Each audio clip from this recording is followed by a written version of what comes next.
अगर आपको हमारी वीडियो अच्छी लगती है तो सब्सक्राइब करें।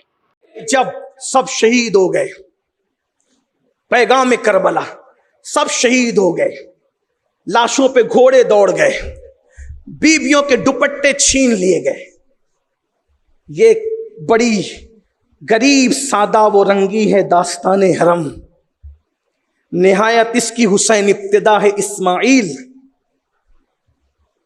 कितनी रंगीन सी दास्तान है, कितनी सादा सी दास्तान है। लाशों पे घोड़े दौड़ गए, बीवियों के दुपट्टे छीन लिए, नन्हे नन्हे बच्चों को प्यास से तड़पाया गया, और उसके बाद हाथों में बीवियों के हथकड़ियां हैं, पैरों में बेड़ियां हैं, ऊंटों की नंगी पीठ पर उनको बिठाया गया है जिन पर नमाज में दुरूद पढ़ा जाता है, जिनके हुजरों में जिब्रील भी इजाजत के बगैर नहीं आते, बे इजाजत उनके घर जिब्रील भी आते नहीं। कद्र वाले जानते हैं कद्र शान अहले बैत। अब्बास के बाजू कट करके पड़े हुए, अली असगर का लाशा बिखरा हुआ है, शहजादा अली असगर का लाशा बिखरा हुआ है, शहजादा अली अकबर का लाशा बिखरा हुआ है, इमाम कासिम की लाश पे घोड़े दौड़ चुके हैं, बीबियों के हाथों में हथकड़ियां हैं। हाय हाय हाय, आज सैयदों के हाथ चूमे जाते हैं, वो हाथ जिनको मौला अली ने चूमा था मोहब्बत से, उन हाथों में हथकड़ियां डाल दी गई है। अल्लाह अकबर। ऊंटों की नंगी पीठ पर शहजादियों को, सैदानियों को बिठाया गया है, और किस तरह बड़ी खवातीन के साथ छोटी बच्चियों को बांध दिया गया है, ताकि जब और बड़े लोग उठे तो बच्चियां तंग हो जाएं, और बच्चियां जब अल्लाह अकबर अपनी असल हालत पर रहे तो बड़ों को झुकना पड़े। ऐसे में ऐलान हो गया, कूफा के बाजारों में, कूफा के बाजारों में हम जलील करेंगे हुसैन के खानदान को। ला इलाहा इल्लल्लाह। जिनके लिए आया तत्हीर नाजिल हुई, जिनके लिए आया मवद्दत नाजिल हुई, दुरूद में जिनको शामिल किया गया, जिनके लिए मोहब्बत का हुक्म आया, जिनकी मोहब्बत असले ईमान करार पाई, ऐलान हो रहा है, मंसूबे बन रहे, जलील करेंगे इनको। ऐलान कर दिया बाजारों में, कूफा वालों अपने घरों से निकलो, तमाशा देखो। कूफा वालों ने कहा किसका तमाशा? तो कहा कुछ डाकू लोग थे, कुछ लुटेरे लोग थे, रस्ते में लोगों का माल लूटते थे, उनके मर्दों को कत्ल कर दिया, अब उनकी औरतों को ला रहे, उनका तमाशा देखो। उनकी औरतों का जालिम जानता था अगर कहेंगे कि नबी के घर की बेटियां आ रही है तो कूफा में हंगामा बर्पा हो जाएगा, तो नबी के घर वालों को क्या कहा? डाकू कहा, लुटेरा कहा। यह जालिमानापन, ताकि लोग तमाशा देखें। कूफा की औरतें छत पे चढ़ गई, कूफा के मर्द गलियों में आ गए, चलो डाकुओं के बच्चों का तमाशा देखें, राह मारने वालों के बच्चों का तमाशा देखें। और उसके बाद जब वो काफिला कूफा में आया, सैयदा ज़ैनब और सैयदा सुकैना, जिन्हें हम सकीना कहते हैं, मैं तलफ्फुज में आपको उलझाना नहीं चाहता, सैयदा सकीना और सैयदा ज़ैनब दोनों एक साथ बंधी हुई है। फूफी उठती है तो भतीजी तंग हो जाती है, और जब भतीजी का ख्याल किया जाता है तो वो भी कसर झुक जाता है। हाय हाय हाय, वो सैयदा ज़ैनब पाक जिसने कभी कांटों पे चलने का किसी को उनको तजुर्बा न था, उनका हाल ये था कि जब कभी घर से निकलती थी तो पहरे होते थे, अब्बास का पहरा, कासिम का पहरा, अली अकबर का पहरा, इस शान से निकलती थी। उनके दुपट्टों को कभी मर्दों ने भी नहीं देखा था, लेकिन आज इस अंदाज से कि न सरों पे दुपट्टे हैं, फटे पुराने कपड़े गुलामों के पहना दिए गए, फुप्पी भतीजी एक साथ एक सवारी पर बांध दिए गए, औरतों का काफिला है, कटे हुए सर है। ऐसे में कूफा की औरतें, चूंकि मौलाए कायनात के खुतबात सुन चुकी थी, कूफा की औरतें सैयदा ज़ैनब के फरमान सुन चुकी थी, तो उनके सामने ये बात थी कि यह यतीमों को, कैदियों को, बेवाओं को सदका दो तो उससे बलाएं टलती है। तो कूफा की औरतें लुटेरों का काफिला समझकर उन झूठों की बात पर यकीन करके रोटियां फेंक रही थी, सदका सदका सदका। जब रोटी के चंद टुकड़े सैयदा सकीना की सवारी पर आए اور سکینہ کے دامن میں سما گئے. توجہ چاہتا ہوں, پیغام کربلا, پیغام کربلا. بہنوں کی بھی توجہ چاہتا ہوں. اینڈ کرتے ہوئے, وقت میں اتنی گنجائش نہیں کہ تفصیل بیان کی جائے, لیکن اختصار, اللہ کرے بات سمجھ میں آئے. سیدہ سکینہ کے دامن میں وہ چند ٹکڑے روٹی کے آئے. کتنے دن ہو گئے تھے بھوک کو؟ 3 دن کربلا میں, چوتھا دن 11 محرم کا. 11 محرم کو نکلے, کم سے کم 3 دن اور لے لیں کوفہ تک, کم سے کم کتنے ہو گئے؟ کم سے کم 7 دن. اور حالانکہ 7 دن نہیں ہوئے, بلکہ وہ لوگ گلی کوچے گھما گھما کر لے گئے, اور اس پورے رستے میں کچھ نہیں کھلایا پلایا. 7 سال کی ننھی شہزادی کی بھوک کتنی ہوگی؟ چلو 7 ہی دن پکڑ لو, کتنی بھوک ہوگی؟ 14 گھنٹے کا روزہ رکھتے ہو, جب مؤذن مغرب میں اللہ اکبر پکارتا ہے تو بیٹوں کا نہ خیال ہوتا ہے نہ باپ کا, ایسا ہی ہے. لیکن 7 سال کی سکینہ کم سے کم 7 دن کی بھوکی ہے, اور روٹی کا ٹکڑا گرا ہے دامن میں. قاسم نعمت کی نواسی کے دامن میں روٹی کا ٹکڑا بطور صدقہ گرا, تو بڑی سادگی کے ساتھ اپنی پھوپھی سے پوچھتی ہے, پھوپھی اماں, اہل بیت پر تو صدقہ حرام ہے نا؟ یہ اہل بیت, یہ آل پیغمبر ہے. 7 سال کی بچی کی تربیت, 7 سال کی بچی کا احساس. پھوپھی اماں, آل نبی پر تو صدقہ حرام ہے نا؟ تو اگر آل نبی 7 دن بھوکے رہیں تو کیا ان کے لیے صدقہ حلال ہو جاتا ہے؟ کیا اب ہم صدقہ کھا سکتے ہیں؟ سیدہ زینب نے کہا, واللہ رخصت پر عمل کرنے والے تو صدقہ کھا سکتے ہیں, لیکن جو عزیمت کی راہوں کے مسافر ہیں ان کو بھوکے مر جانا گوارا ہے. لیکن اب بھی ہم صدقے کو ہاتھ نہیں لگائیں گے. اور اس کے بعد کہا, او ظالموں, ہم لٹیروں کے بچے نہیں ہیں, ہم تو آل محمد ہیں, ہم پہ صدقہ حرام ہے, ہم صدقہ دینے والے ہیں, ہم صدقہ کھانے والے نہیں ہیں. اور اس کے بعد فرمایا, صدقہ کسی اور کو کھلانا, ہمیں صدقہ نہ کھلاؤ. پیغام کربلا, توجہ, صدقہ حرام ہے, سب پر نہیں. توجہ, صدقہ حرام ہے, سب پر نہیں, صرف آل نبی پر. لیکن اگر یہ صدقہ حرام جان بچانے کے لیے کوئی کھانا چاہے تو علماء کہتے ہیں جان بچانے کے لیے تو اجازت ہے. توجہ, صدقہ ناپاک نہیں ہوتا, صدقہ ناپاک نہیں ہوتا, صدقہ پاک ہوتا ہے. اگرچہ وہ مال کا میل کہلاتا ہے لیکن پاک ہوتا ہے. دوسرے کھا سکتے ہیں نا, صرف آل نبی نہیں کھا سکتے. لیکن سیدہ سکینہ 7 دن کی بھوکی, وہ 7 سال کی شہزادی, بھوکے رہنا گوارا ہے, صدقہ کھانا گوارا نہیں ہے. آپ سے پوچھتا ہوں, اے کربلا والے کہلانے والے, اے کربلا کے شہدائی کہلانے والے مسلمان, صدقہ صرف آل نبی پہ حرام ہے, سب کے لیے حلال ہے, ہر مسکین کے لیے.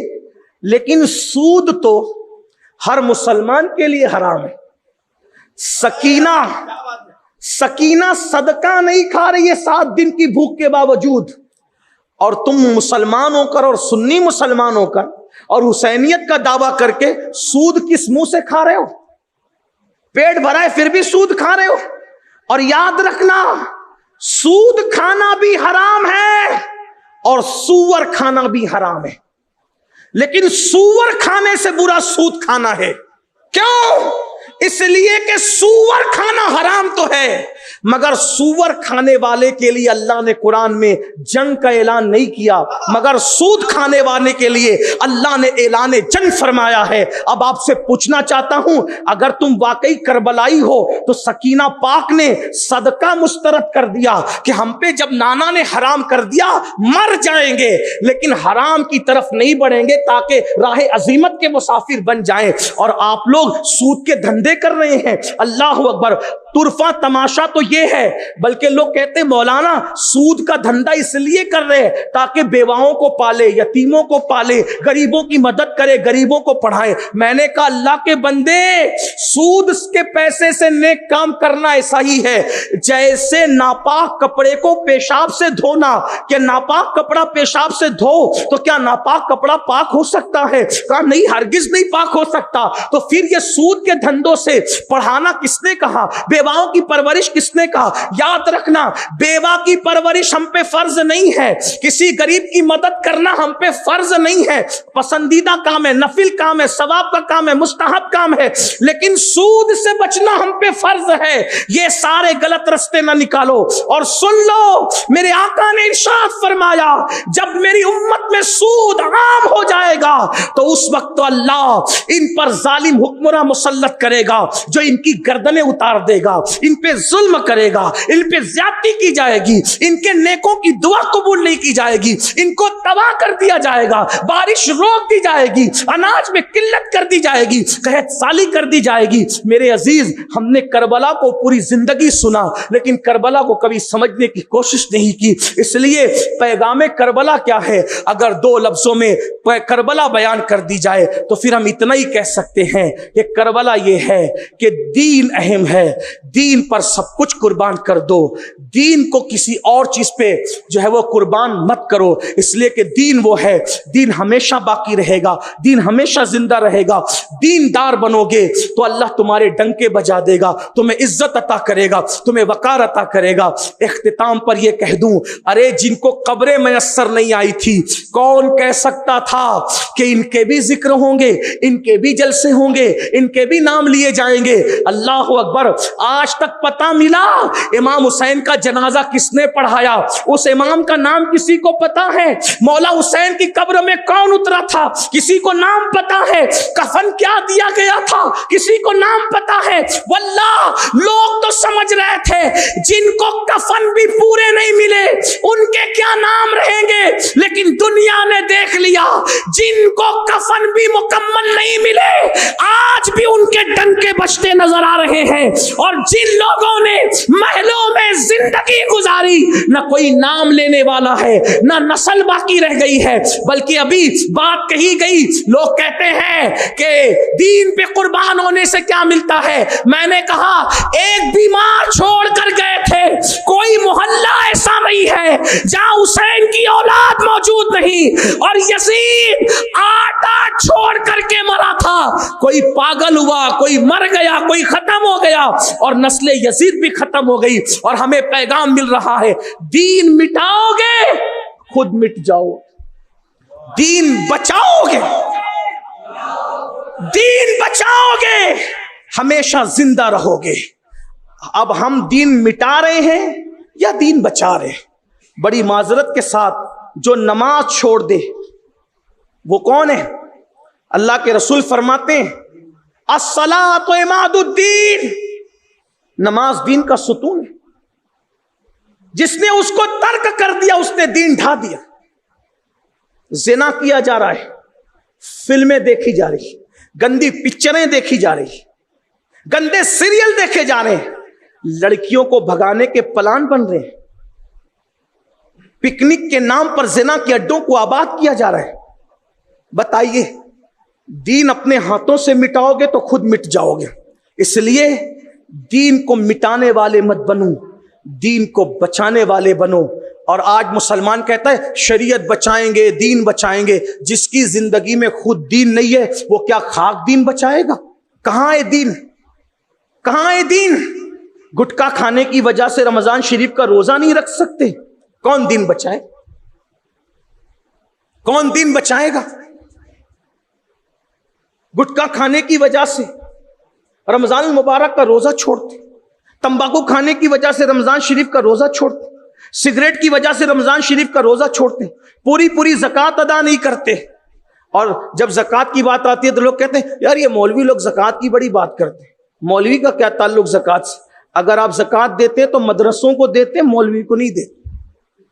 बल्कि ये इनका एहसान है कि ये तुम्हारी ज़कात लेकर के तुम्हें सही रास्ते पर तुम्हारी ज़कात को खर्च करते।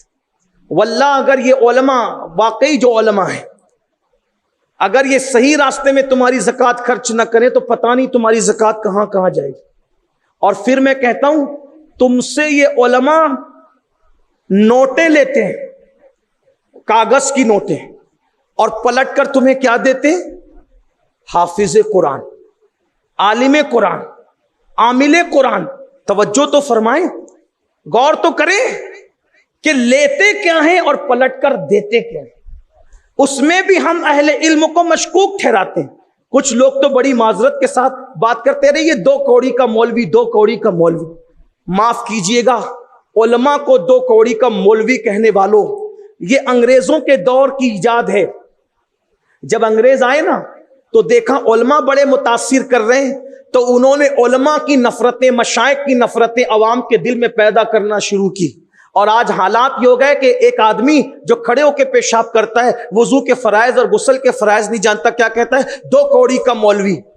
میں آپ سے پوچھتا ہوں, جو مولوی ہوگا وہ 2 کوڑی کا کیسے ہو سکتا؟ اس لیے کہ مولوی کا معنی لغت میں اٹھا کر دیکھو, مولوی کا مطلب ہوتا ہے مولا والا, مولوی کا مطلب ہوتا ہے اللہ والا. تو جو اللہ والا ہوگا وہ 2 کوڑی والا کیسے ہو سکتا؟ آپ کہیں گے چلے بھائی مولویوں کی موجودگی میں آپ چاپلوسی کر رہے ہیں. میں نے کوئی چاپلوسی نہیں کرنا. قرآن کہتا ہے اللہ والا ہے کون؟ تو قرآن کہتا ہے کونوا ربانیین, اللہ والے ہو جاؤ, اللہ والے ہو جاؤ. کیسے اللہ والے ہو جاؤ؟ اللہ والے کیسے ہو جاؤ؟ 2 شرطیں لگائی, 2 شرطیں. کونوا ربانیین, کیسے ہو جاؤ؟ تعلمون الکتاب, کتاب کی تعلیم حاصل کرو. اور پھر آگے کا آخری کا حصہ ہے تدرسون, پوری آیت نہیں پڑھ رہا ہوں. تعلیم حاصل کرو کتاب کی اور کتاب کا درس دو. بما کنتم تعلمون الکتاب وبما کنتم تدرسون. چلیے پڑھ دی پوری آیت تاکہ آپ کو اندازہ ہو کماکال. کتاب کا علم حاصل کرو اور کتاب کا درس دو. 2 کام کرو گے تو کیا ہو جاؤ گے؟ اللہ والے ہو جاؤ گے. یہ علماء کرتے کیا ہیں؟ اللہ کی کتاب کا علم حاصل کرتے ہیں, اللہ کی کتاب کا علم آپ کو سکھاتے ہیں, اور ان کو آپ 2 کوڑی کا مولوی کہتے ہیں. میرے عزیز, اگر یہ 2 کوڑی کا مولوی نہ ہوتا, یہ وہی مولوی ہے نا جس نے آپ کے ابا کا نکاح پڑھایا ہے. اگر یہ نہ ہوتا تو کیا آپ کے ابا جان پر آپ کی امی جان حلال ہو جاتی؟ یہی 2 کوڑی کا مولوی ہے نا کہ آپ کی پیدائش کے وقت جس نے آپ کے کان میں اذان پڑھی ہے. یہی 2 کوڑی کا مولوی ہے نا جس نے آپ کو قرآن پڑھایا ہے. یہی 2 کوڑی کا مولوی ہے نا جب تم مرو گے, تمہارا باپ مرے گا تو یہ تمہارا جنازہ بھی پڑھائیں گے اور بعد میں تمہارے لیے فاتحہ کے موقع میں مغفرت کی دعا بھی کریں. ان کو یہ صلہ دیا ہم نے کہ ہم 2 کوڑی کا مولوی کہیں. میں جانتا ہوں کچھ لوگ ٹریک سے ضرور ہٹے ہیں, ہم ان کو عالم نہیں کہتے. وہ پڑھے لکھے تو ہو سکتے ہیں, عالم نہیں ہو سکتے. اس لیے کہ بڑے مدرسے سے پڑھ لکھ لینا, ڈگری لے لینا, پڑھا لکھا تو بناتا ہے, عالم نہیں بناتا. عالم کے لیے شرط ہے انما یخشی اللہ من عبادہ العلماء. جب تک خدا کی خشیت نہ ہو انسان عالم نہیں بنتا. شیطان پڑھا لکھا تو تھا مگر عالم نہ تھا. اگر عالم ہوتا تو وہ کبھی یہ کام نہ کرتا جو اس نے کیا. اسی طریقے سے جس نے نبی کے علم کو گدھے اور بیل سے تشبیہ دی, وہ پڑھا لکھا تو تھا لیکن عالم نہ تھا. اگر عالم ہوتا تو نبی کے علم کی توہین کر کے گستاخان رسول میں اپنا شمار نہ کرواتا, بلکہ وہ تو یوں کہتا اور کوئی غیب کیا تم سے نہا ہو بھلا, جب نہ خدا ہی چھپا تم پہ کروڑوں درود. اس لیے میری گزارش ہے علماء کی قدر کرو, سادات کا احترام کرو, مشائخ سے جڑو اور امت میں اتحاد پیدا کرو. اس لیے کہ ہم صوفیہ کے ماننے والے ہیں. ہم توڑنے کے لیے نہیں آئے, ہم جوڑنے کے لیے آئے. صوفیہ کا مسلک کیا ہے؟ توڑو مت جوڑو. لیکن کن کو جوڑو؟ کن کو؟ دودھ اور دودھ جٹے. دودھ اور زہر کو جوڑو گے تو دودھ کا نقصان ہوگا. تیل میں تیل ملاؤ, اگر آپ تیل میں پانی ملاؤ گے تو نقصان ہوگا. شہد میں شہد ملاؤ, शहद में इल्वा मिलाओगे तो नुकसान होगा, ठीक। इसीलिए आशिकान रसूल सब मुत्तहिद रहे, ईमान वाले सब मुत्तहिद रहे, सिलसिलों के नाम पे, खानकाहों के नाम पे, तंजीमों के नाम पे, तहरीकों के नाम पे, तेरा पीर मेरा पीर के नाम पे मुंतशिर नहीं होना। मरकज़ी अकीदत रसूलुल्लाह है, जाने कायनात रसूलुल्लाह है, अकीदा एक है, मजहब एक है, मसलक एक है, मशरब एक है, अकीदा एक, सब कुछ एक है। तो बाबा फरीद अलैहि रहमत व रिदवान सरकार फरीद मिल्लत व दीन, मेरा बाबा मेरा सरकार, गंजे शकर गंजे विलायत, चिश्तियत पर क़यामत तक जिसका एहसान है। अगर फरीदुद्दीन न हो, चिश्तियत से बाबा फरीद को निकाल दिया जाए, बाद में चिश्तियत में कुछ बचता ही नहीं। इसलिए कि बाबा फरीद ही हैं जिन्होंने ऐसे दो शेर तैयार किए, जिसने चिश्तियत को 14वीं रात के चांद से भी बुलंदी अता कर दी। एक तो साबिर कलियर है, एक तो हमारे महबूब पाक निजाम मिल्लत वद्दीन सरकार निजामुद्दीन औलिया। बाबा फरीद का एक मुरीद आया, सरकार मुरीद हूं, कुछ न कुछ तोहफा पेश करना ही है, तो लोहार हूं, कुछ औकात नहीं पेश करने की, ये कैंची कबूल कर ले। सरकार ने फरमाया लोहार है, सिर्फ कैंची बनाता है, कुछ और भी बनाता है? हुजूर और भी कुछ बनाता हूं। सुई बनानी आती है? जी बना लेते हैं। फरमाया बाबा हम अल्लाह वाले लोग हैं, हमारे पास कैंची न लाया करो, हमारे पास सुई लाया करो। सुई इसलिए कि कैंची एक को दो कर देती है और सुई धागा दो को एक कर देता है। हम एक के दो करने वाले नहीं, हम दो को एक करने वाले हैं। तो ये फिक्र हो, जोड़ने की कोशिश करो, अमल करो, इल्म सीखो, अपने बच्चों को इल्म सिखाओ। और याद रखना, बच्चों को डॉक्टर भी बनाओ, टीचर भी बनाओ, इंजीनियर भी बनाओ, दुनियावी तालीम भी सिखाओ दीनी तालीम के साथ। इस्लाम दुनियावी तालीम का मुखालिफ नहीं है। हमारे आका ने फरमाया हर जबान सीखो, हर जबान सीखो ताकि दुनिया तुम्हें धोखा ना दे सके। इसलिए हम भी हर जबान सीखें ताकि दूसरी कौमों के कांधे से कांधा मिला के खड़े रह सके। इसलिए कि सितारों के आगे जहां और भी है, अभी इश्क के इम्तिहान और भी है। तू शाही है, परवाज है काम तेरा, तेरे सामने आसमां और भी है। वही दौर आना चाहिए। कौन सा दौर? औरंगजेब आलमगीर दिल्ली की जामा मस्जिद में रमजान में तरावी भी सुनाते थे और साल भर हिंदुस्तान के तख्त पे बैठ के हुकूमत भी करते थे। वही दौर आना चाहिए। अल्लामा फजले खैराबादी हिंदुस्तान की कचेरी में, अदालत में बैठकर फैसला भी करते थे और जब जोहर की अजान होती थी तो लोगों को नमाज भी पढ़ाते नजर आते थे। वो दौर आना चाहिए। जो जज हो वही मस्जिद का इमाम हो, जो जज हो वो वकील भी हो, जो हाफिज कुरान हो वही अपने वक्त का IAS हो, IPS हो नहीं सकता। क्यों नहीं हो सकता? आगे बढ़ो, कोशिश करो, मेहनत करो।